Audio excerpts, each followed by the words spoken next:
আনুষ্ঠানিকভাবে বিএনপির একজন কর্মী হিসেবে যোগদান করেছিলাম, সেই দিনের যে বিষয়টি ছিল যে আমি যখন যোগদানের পরে বক্তব্য দিচ্ছিলাম, আমি একজন ফুটবলার, আমি খেলোয়াড়, আমি আসলে পলিটিক্যাল বক্তব্য দিয়ে তখন অভ্যস্ত ছিলাম না।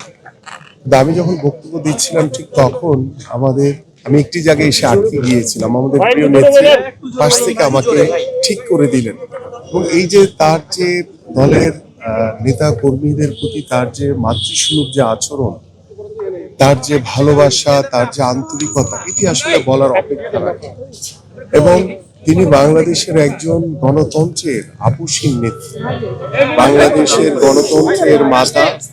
তিনি শুধু বাংলাদেশ জাতীয়তাবাদী দলের শুধু নেত্রী ছিলেন, তিনি বাংলাদেশের একজন অভিভাবক ছিলেন, বাংলাদেশের গণতন্ত্রের একজন ধারক বাহক ছিলেন এবং বাংলাদেশের গণতন্ত্র পুনরুদ্ধারের জন্য তিনি বাংলাদেশের জনগণের সাথে এক কাতারে দাঁড়িয়েছিলেন এবং দীর্ঘ এই গণতান্ত্রিক সংগ্রামে তিনি বাংলাদেশের জনগণকে সাথে নিয়ে আন্দোলন করেছেন, সংগ্রাম করেছেন।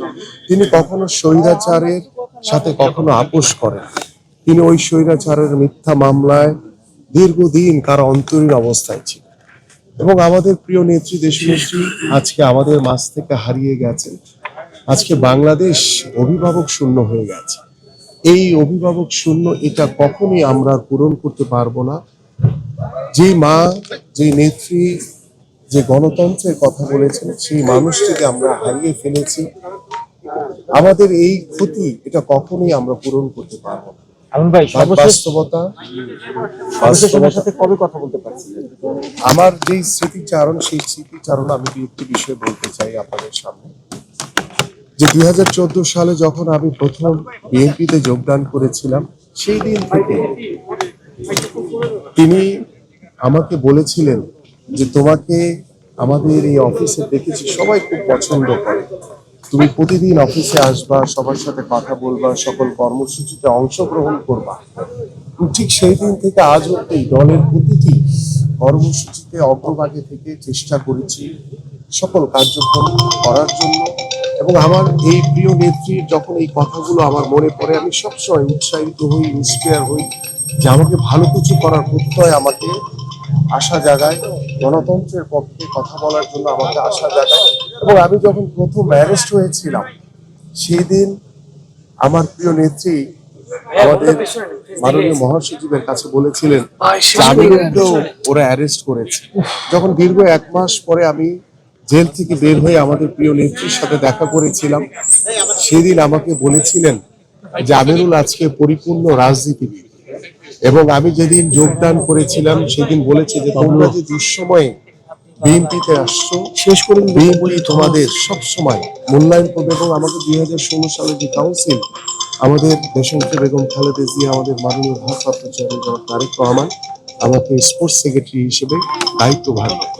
এই যে দীর্ঘ এই পথ চলায় যখনই ম্যাডামের সাথে আমি কথা বলেছি, তিনি আরেকটি উল্লেখযোগ্য বিষয় বলেছেন যেটি আমি আপনাদের সাথে আজকে শেয়ার করতে চাই। তিনি খেলোয়াড়দেরকে খুব পছন্দ করতেন। আমি একদিন জিজ্ঞেস করেছিলাম ম্যাডামকে, ম্যাডাম আমাদের এই ভবিষ্যৎ কি, আমরা কি করব? তিনি তখন একটি কথা বলেছিলেন যে আমিরুল, আমি কখনো প্রধানমন্ত্রী হতে চাই না, আমি ক্ষমতা চাই না, আমি শুধু চাই বাংলাদেশের গণতন্ত্র ফিরে আসুক, বাংলাদেশের মানুষ শান্তিতে থাকুক, এটুকুই আমার চাওয়া। সেদিন তার কথা শুনে আমার 2 চোখ দিয়ে অঝরে পানি পড়েছিল। ম্যাডাম সেদিন আমাকে সান্ত্বনা দিয়েছিলেন যে আল্লাহর উপর ভরসা রাখো, এই স্বৈরাচারের পতন একদিন বাংলাদেশের মাটিতে অবশ্যই হবে। আমরা সেই প্রিয় নেত্রীকে আমরা হারিয়ে ফেলেছি। আমরা সকলের কাছে, দেশবাসীর কাছে দোয়া চাই যে আমাদের প্রিয় নেত্রীর জন্য আপনারা দোয়া করবেন। তিনি আপনাদের জন্য, দেশের জন্য তিনি যে আন্দোলন সংগ্রাম করে দেশের কল্যাণের জন্য কাজ করেছেন, আল্লাহ পাক যাতে আমাদের সেই প্রিয় নেত্রীকে জান্নাতের উচ্চ মকাম দান। থ্যাংক ইউ ভাই।